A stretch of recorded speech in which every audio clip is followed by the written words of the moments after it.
Bonjour à tous, merci pour votre fidélité et vos encouragements. Donc avant d'entrer dans le vif du sujet, je vous propose de faire un peu jouer votre imagination. Ce matin, vous ouvrez la porte, vous entrez dans une pièce que vous connaissez bien. Vous y êtes venu de nombreuses fois. Vous connaissez la luminosité de la pièce, les meubles, vous connaissez même les odeurs de cette pièce. Ce matin-là pourtant, quelque chose vous semble différent. La pièce n'a pas changé, le bureau est là où il a toujours été, les fenêtres s'ouvrent toujours de la même manière. Pourtant, pour la première fois, vous sentez que cette pièce ne vous va plus tout à fait. Les proportions sont légèrement faussées. Ce qui vous paraissait parfaitement ajusté auparavant paraît maintenant conçu pour quelqu'un d'autre que vous. Vous êtes là, debout, au milieu de cette pièce, et vous allez pouvoir faire un choix. D'abord, vous pouvez faire comme si vous ne remarquiez rien. Vous pouvez vous convaincre que cette sensation va passer. Vous pouvez commencer à déplacer les meubles en espérant que la pièce va finir par vous convenir à nouveau. Il y a une autre option que vous pouvez choisir. Vous pouvez reconnaître que la pièce n'a pas changé. C'est vous qui avez changé. La pièce était conçue pour une version de vous qui n'existe plus. Votre travail désormais, ce n'est pas de vous réinsérer dans cet ancien espace. Votre travail, c'est de construire quelque chose de neuf. Bienvenue dans The Forge Conversations. Je suis Alain Poidou. J'étudie ce qui se produit lorsque des êtres humains restent exposés à une pression durable. J'étudie cette érosion silencieuse qui commence bien avant les premiers signes visibles, avant même que la personne concernée ou son entourage ne réalise que quelque chose est en train de changer. Dans cette série, j'explore le modèle Forge, une architecture en 5 étapes conçue pour aider les leaders à comprendre et à traverser le territoire que j'appelle le drift. Le drift, c'est cette période souvent invisible où la performance est intacte aux yeux de tous, tandis qu'à l'intérieur, les repères, l'identité, la capacité à décider avec clarté commence progressivement à s'éroder. Dans nos épisodes précédents, nous avons exploré Focus, cette capacité à retrouver une hiérarchie de l'attention quand tout semble réclamer le même niveau d'urgence. Nous avons aussi exploré Overcome, le travail qui consiste à reconnaître ce que nous portons, puis à discerner ce qui nous appartient encore de ce qu'il est temps de laisser derrière nous. Aujourd'hui, nous entrons dans le 3e mouvement, la lettre R. R comme Reinvent. Dans la culture populaire, la réinvention, c'est devenu une performance. C'est une annonce spectaculaire ou un changement complet de direction. Une déclaration en public pour annoncer que vous êtes désormais quelqu'un d'autre. Ce type de réinvention, il est souvent bruyant et rapide. Et en fait, à y regarder de plus près, c'est plutôt une mise en scène du changement que le changement même. Ce dont je parle avec Reinvent, c'est quelque chose de différent, plus lent et plus exigeant. Reinvent, dans le cadre de Forge, c'est un travail délibéré de mise à jour de votre OS, de votre système d'exploitation interne, pour faire référence aux ordinateurs. C'est donc la mise à jour du système à travers lequel un leader pense, régule ses émotions, prend ses décisions, récupère son énergie et définit le succès lui-même. Il ne s'agit pas de devenir quelqu'un d'autre, il s'agit plutôt d'observer la manière dont vous fonctionnez aujourd'hui, puis de vous demander quelles habitudes ont été construites pour un monde qui n'existe plus. Ensuite, l'idée, c'est de commencer consciemment à construire quelque chose de mieux adapté aux défis que vous vivez réellement aujourd'hui. Le point d'entrée, c'est déjà la prise de conscience. Comment savoir si votre operating system a besoin d'une mise à jour ? Si vous observez avec curiosité la manière dont vous fonctionnez au quotidien, alors que vous supportez une pression importante depuis longtemps, vous allez trouver des signaux. Ils sont plus ou moins clairs et ils vont varier d'une personne à l'autre. Ça peut être par exemple une forme d'épuisement, comme un sentiment que les mécanismes habituels ne produisent plus les mêmes résultats. Vos efforts qui autrefois généraient de l'élan semblent maintenant juste vous maintenir dans une situation figée. Parfois, ça peut être aussi de l'irritabilité, des petits détails qui prennent une proportion énorme. Une décision retardée, autrefois vous l'absorbiez sans bruit et maintenant, ça vous paraît réellement insupportable. Ça peut être aussi une distanciation, une sorte d'absence intérieure. Vous êtes présent en réunion, engagé dans les conversations, vous exécutez toutes les tâches qu'on attend de vous, Mais vous faites ça avec le sentiment léger et persistant que vous observez la scène avec un léger retrait. Et parfois, c'est plus difficile à décrire, comme un sentiment pesant que vous montrez aux autres, que ce que vous montrez aux autres n'est pas tout à fait qui vous êtes vraiment. Tous ces exemples, ce sont les signaux du seuil de Reinvent. Ce qui se passe, c'est que l'ancien modèle, le système d'exploitation qui vous a porté à travers des années de pression et de succès, commence à montrer ses limites. Ça ne veut pas dire que votre système d'exploitation était inadéquat. Il était parfaitement adapté au contexte pour lequel il a été construit. C'est juste que les environnements et les responsabilités évoluent. Et surtout, vous avez évolué vous-même. Ce qui a bien servi dans un chapitre de votre carrière, ce n'est pas toujours ce qui vous portera à travers le suivant. Depuis un moment, j'observe des dirigeants qui évoluent sous une pression durable. Un phénomène revient régulièrement. Les transformations les plus profondes, elles ne commencent pas quand ils changent de poste, d'entreprise ou de pays. Elles commencent quand ils continuent à faire fonctionner un système intérieur qui avait été construit pour un autre contexte. C'est précisément ce qu'on va explorer maintenant. Regardons un moment l'aspect psychologique de ce qui se passe. Carl Rogers est un psychologue qui a étudié la manière dont les gens changent. Comment ils changent au niveau structurel. Ce qu'il a découvert est contre-intuitif. Le changement ne commence pas par l'effort d'être différent. Il commence par le fait de devenir pleinement présent à qui l'on est déjà. Rogers a appelé cela le paradoxe du changement. Pensez à ce que ça veut dire. Accepter pleinement qui vous êtes aujourd'hui, y compris les parts de nous qui sont épuisées, qui sont sur la défensive ou qui ne fonctionnent plus. C'est ça qui crée les conditions d'un vrai changement. Il ne s'agit pas de mettre en scène un meilleur soi et rejeter le soi présent. Il s'agit de reconnaître honnêtement la personne que vous êtes vraiment aujourd'hui. Beaucoup d'entre nous mènent depuis des années une négociation interne silencieuse et continue. Je parlais de cette négo entre qui nous sommes et qui nous croyons devoir être. C'est une négociation entre ce que vous ressentez et ce que votre rôle exige d'afficher. C'est donc entre la personne que vous êtes devenue sous pression et la personne que vous étiez autrefois. Cette négociation, elle vous coûte très cher, physiquement et mentalement. Sans que vous en soyez conscient, cette négociation, elle consomme des ressources cognitives et émotionnelles tous les jours. Elle vous empêche de vous voir clairement. Or, c'est exactement ce qu'exige une véritable réinvention. Le travail de Reinvent, il ne commence donc pas par la construction, il commence par la reconnaissance. Je vais vous donner un exemple pour illustrer ça. John avait été gestionnaire de crise pendant l'essentiel de sa carrière. Il est extraordinaire sous pression. Ses collègues dans l'organisation l'appelaient quand les situations se détérioraient. Son identité, son récit professionnel, toute sa valeur, à ses propres yeux, reposait là-dessus. Au début de la cinquantaine, on lui a proposé un rôle très différent. Sa société lui a proposé de faire du développement stratégique. Les ingrédients de ce nouveau poste, c'était la vision à long terme et la transformation culturelle. Exactement le genre de défi que, intellectuellement, il trouvait passionnant. La première année, il a décrit un malaise diffus qu'il n'arrivait pas tout à fait à expliquer. Il m'a dit ça, il m'a dit « Tout va bien, le travail est super intéressant, les relations avec les collègues sont bonnes, malgré ça, j'ai tout le temps l'impression d'attendre que la vraie mise en situation commence. » Tout son sentiment d'identité professionnelle, il s'était construit autour de la crise et de l'urgence. La gestion de crise, ça avait été plus qu'une compétence professionnelle, c'était devenu une identité. Et sans elle, il avait perdu le sentiment d'être exactement la bonne personne, au bon moment, au bon endroit. Le travail de Reinvent avec John, c'était pas de l'aider à mieux performer dans son nouveau rôle, il performait déjà très bien.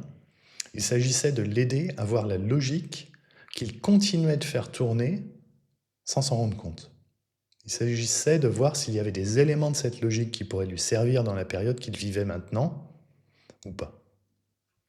William Bridge a fait une distinction utile pour ce travail. Il a étudié la distinction entre le changement et la transition. Un changement, c'est externe. Ça peut par exemple être un nouveau rôle, une restructuration ou un déménagement dans un autre pays. Une transition, c'est interne. C'est le processus psychologique par lequel on passe d'une structure identitaire à une autre.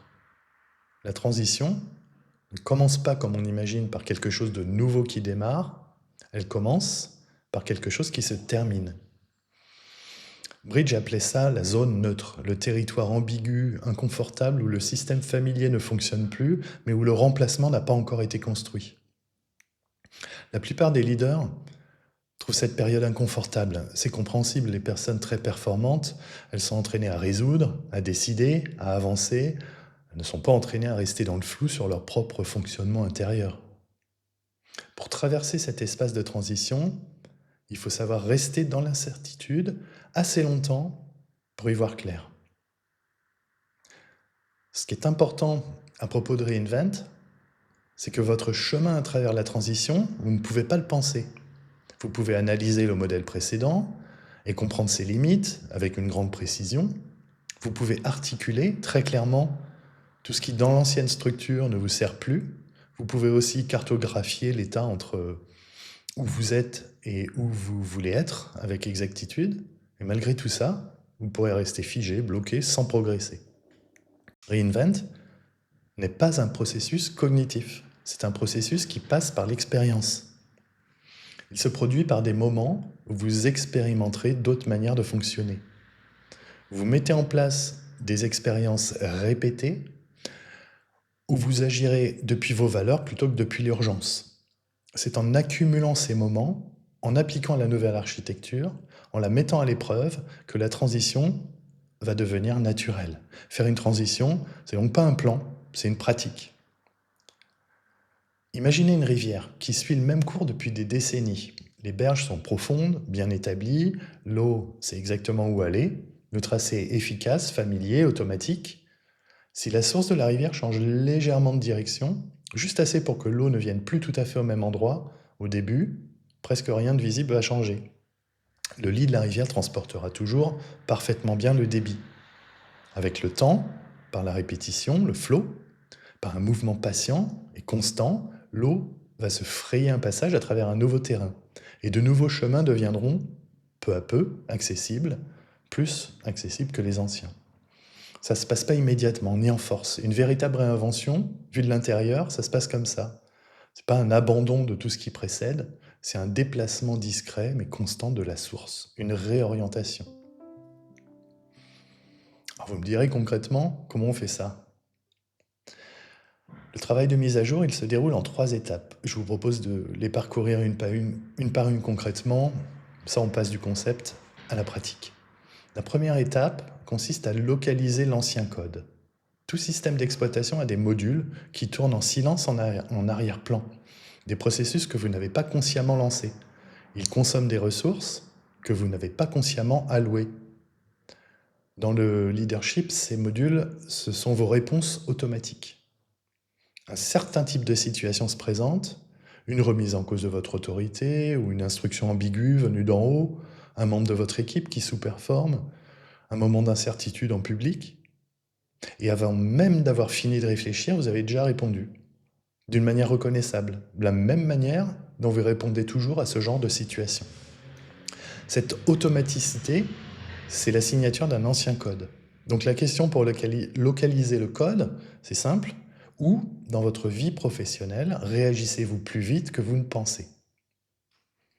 Prêtez attention aux situations où la réponse arrive presque instantanément, comme si le système avait déjà décidé avant vous. Pour John, la réponse a été immédiate. Toute situation qui semblait stable, à long terme et à faible urgence déclenchait en lui un désengagement silencieux. Ce n'était pas visible pour les autres, mais intérieurement, quelque chose s'éteignait. Son système nerveux avait été entraîné pendant des années à interpréter une urgence comme le signal que le vrai travail doit commencer. Alors, il voyait la stabilité à un niveau profond comme une attente. C'était son ancien code. Et ce code, il tournait automatiquement dans un contexte pour lequel il n'avait pas été écrit. Votre ancien code, il peut être complètement différent, mais la question reste la même. Où réagissez-vous plus vite que vous ne pensez? Considérez la question quelques jours et voyez ce qui remonte. Vous ne cherchez pas une crise, vous cherchez un schéma. La deuxième étape, c'est de trouver la source, l'origine.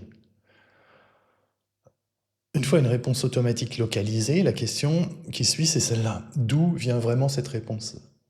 Chaque morceau d'ancien code, il a été écrit pour une raison. À un certain moment, dans un certain contexte, c'était la bonne réponse. Ça a fonctionné, ça a été renforcé, et à un certain point, ça a cessé d'être un choix pour devenir un réflexe. Plus précisément, la question c'est, quand ce code a été écrit, quel était le contexte d'origine? En début d'année, j'ai accompagné une dirigeante, Sarah. Elle avait construit un style de leadership vraiment efficace autour de sa franchise. Analyse rapide, conclusion claire, communication précise. Ses équipes l'appréciaient pour ça, et son organisation l'avait récompensé pendant 15 ans. Quand son rôle a évolué, pour une responsabilité dans la transformation de l'organisation de son groupe, sa franchise s'est mise à produire des frictions plutôt que des résultats. La transformation, ça demande de l'ambiguïté, de la coalition, de la patience, et c'est un tout autre registre. On a recherché l'origine de ce code et on a trouvé. Tôt dans sa carrière, elle avait évolué dans des environnements où l'indécision était punie et la clarté récompensée. La prise de décision, affirmée, avait été sa réponse de survie. Et ça l'avait servi extraordinairement bien et pendant longtemps. Elle n'avait jamais consciemment choisi de continuer à faire tourner ce code. Elle avait simplement continué. Mais elle avait continué dans un contexte qui ne l'appelait plus de la même façon. Trouver l'origine, ça ne signifie pas invalider la réponse. Ça signifie comprendre qu'elle a été écrite pour des conditions précises et spécifiques, et que ces conditions n'existent peut-être plus. La question pour cette étape, c'est: cette réponse est-elle un choix délibéré que je continue à appliquer, ou est-ce que c'est une adaptation nécessaire à un certain moment et que je n'ai jamais cessé d'exécuter? La plupart du temps, les conditions de ces réponses automatiques qui vous entravent, elles n'existent plus. Ça veut dire quelque chose d'important. Ce qui ressemblait à un trait de votre identité, c'est souvent juste de l'histoire. Et malgré l'histoire, vous pouvez quand même faire une mise à jour, un update du programme. La troisième étape, donc, c'est de pratiquer de nouvelles expériences. Beaucoup d'approches du changement personnel proposent un remplacement complet. C'est une erreur, je pense. Arrêter entièrement l'ancien comportement, installer entièrement le nouveau, neurologiquement, c'est à peu près aussi réaliste que demander à une rivière de couler immédiatement dans une direction complètement différente. Votre nouveau code, il va s'installer par petites expériences répétées. Vous allez d'abord tester avant de transformer. Dans un premier temps, vous identifiez une situation où l'ancien code se déclenche de manière prévisible. Vous choisissez à l'avance une réponse différente à essayer. La nouvelle réponse, elle ne vous semblera pas naturelle au début, c'est normal.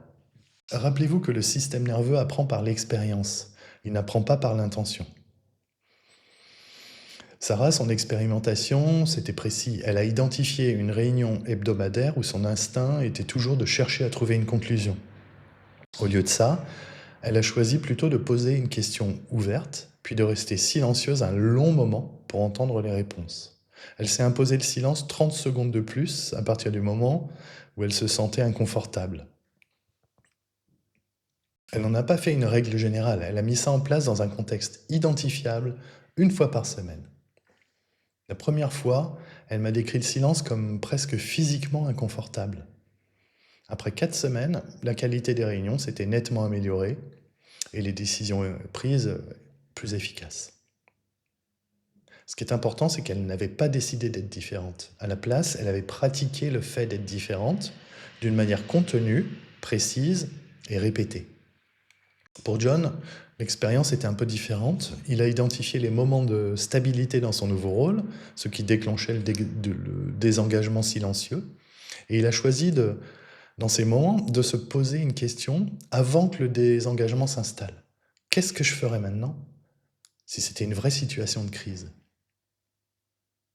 Cette question ne remplace pas le module automatique qui tourne en arrière-plan, il l'interrompt consciemment. Ce n'est pas un remplacement immédiat. C'est juste la création d'un espace entre le déclencheur et la réponse. Et dans cet espace, il peut s'engager d'une autre manière. La règle de cette étape est simple. Un schéma, une expérience, un contexte précis, répété assez de fois pour que la nouvelle réponse commence à paraître moins étrangère que l'ancienne. C'est comme ça que les systèmes d'exploitation se mettent à jour, par répétition. Donc comme je vous l'ai dit au début du podcast, la réinvention, ce n'est pas le fait de devenir quelqu'un d'autre. Vous n'allez pas en ressortir méconnaissable. Il ne s'agit pas de jouer une nouvelle identité, pas plus que vous ne jouiez votre ancienne identité. Ce qui change, c'est la relation à soi. Avant la transformation, avant la mise à jour du soft, vous deviez gérer un écart. Il faut dépenser de l'énergie pour gérer les écarts entre votre personnalité professionnelle et votre propre expérience intérieure. Après une réinvention, vous réduisez cet écart. Les difficultés n'ont pas disparu, les pressions, la complexité sont toujours présents, mais l'énergie que vous consumiez autrefois à cause de l'incongruence interne devient disponible. La présentation extérieure et l'expérience intérieure se mettent en phase. Je vais vous parler de Nadia. Nadia avait passé l'essentiel de sa carrière dans l'industrie en production. Sa carrière, ce sont des postes sur 3 continents, une succession de rôles à forte pression. Nadia a la réputation d'obtenir des résultats dans des situations que d'autres jugeraient ingérables. Quand je l'ai rencontrée, elle ressentait un besoin de ralentir. En fait, elle sentait un décalage, mais elle ne savait pas trop le définir. Son évitement avait pris la forme d'un mouvement constant, la recherche d'un nouveau défi, un nouveau contexte, un nouveau problème à résoudre. Chaque transition avait été un vrai progrès. Chaque transition était aussi, à un certain niveau, une façon de rester en territoire familier. Nouveau pays, nouvelle équipe, nouveaux problèmes, mais la même personne, la même logique de fonctionnement, la même relation fondamentale entre performance et identité. Dans notre travail, nous avons passé du temps sur une question qu'elle a d'abord trouvée inconfortable. Si la performance n'était pas le principe organisateur central de votre vie professionnelle, vous la remplaceriez par quoi? Elle a mis un moment à répondre. Vous savez, ces moments de silence où vous sentez que l'autre réfléchit. Et puis elle a commencé à décrire quelque chose qu'elle avait presque oublié, la qualité de son engagement. Celui qu'elle éprouvait au début de sa carrière, avant la succession des rôles à fort enjeu, et avant que la performance ne devienne le premier moteur de son expérience. Elle a appelé ça l'intérêt sincère. Ce qu'elle a redécouvert, c'est son plaisir à s'engager à fond dans le travail lui-même, avec les gens, avec les problèmes qui ont du sens, avec le plaisir de créer quelque chose qui n'existait pas auparavant. Cette qualité, elle avait été enfouie sous des séries de missions motivées par un besoin de surperformance, d'urgence et de pression accumulée par des années de missions à fort enjeu. La réinvention de Nadia, que Nadia traversait, ce n'était pas un changement de direction, c'était plutôt une récupération de la source. Un retour à ce qui l'avait motivé à l'origine et un retour à la construction d'une architecture professionnelle qui honorait cette motivation, plutôt que de la faire passer en permanence après des résultats mesurables. Voilà ce que Reinvent offre, au fond. Une relation plus honnête avec le soi qui était toujours là. Revenons à la pièce du début. Vous vous souvenez de la pièce familière qui ne va plus tout à fait. Beaucoup d'entre nous, lorsqu'ils ressentent ce léger décalage, répondent en redoublant d'efforts pour s'adapter à l'espace existant. On va optimiser, trouver la bonne configuration, jouer l'ajustement de manière plus convaincante. Ce que propose l'étape Reinvent, c'est différent. C'est le courage de reconnaître que la pièce n'a jamais été la destination finale. L'inconfort, ce n'est pas un problème à résoudre, c'est une information à lire. C'est le signal qu'un changement a eu lieu, que l'architecture qui vous a soutenu à travers un chapitre de votre vie professionnelle vous a mené avec un succès réel au seuil d'un nouveau chapitre. Ça veut donc dire que le travail, ce n'est pas de vous rétrécir pour rentrer dans l'espace, c'est d'agrandir l'espace. Alors avant de retourner à vos réunions et à vos emails, je vous propose de partir avec 3 questions. Prenez le temps d'y penser. La première, une réponse automatique à localiser. Où réagissez-vous plus vite que vous ne pensez? Choisissez une situation, nommez-la précisément. La deuxième, une origine à retracer. Cette réponse, est-ce que c'était un choix délibéré que vous continuez de faire? Ou une adaptation nécessaire que vous n'avez jamais consciemment décidé de poursuivre? La troisième, une petite expérience à mener, identifiez un moment, cette semaine, où l'ancien code se déclenchera. Choisissez à l'avance une réponse différente, pas une réponse spontanée. Rappelez-vous que le système nerveux apprend par l'expérience et par l'intention. Les nouveaux systèmes d'exploitation se construisent par la pratique répétée, par l'expérience vécue, un schéma à la fois. Dans notre prochain épisode, nous entrons dans le 4e mouvement, Grow. Si Reinvent consiste à mettre à jour l'architecture, Grow consiste à apprendre à performer à partir de cette nouvelle architecture. On verra donc comment performer réellement, durablement, sans le coût biologique caché qui s'était accumulé. Si vous avez reconnu quelque chose dans ce que nous avons exploré aujourd'hui, c'est peut-être là que le vrai travail commence. Et si vous souhaitez explorer à quoi pourrait ressembler un recalibrage dans votre propre contexte, vous me trouverez sur alaincoadou.com. C'était The Forge Conversations. Merci de votre écoute.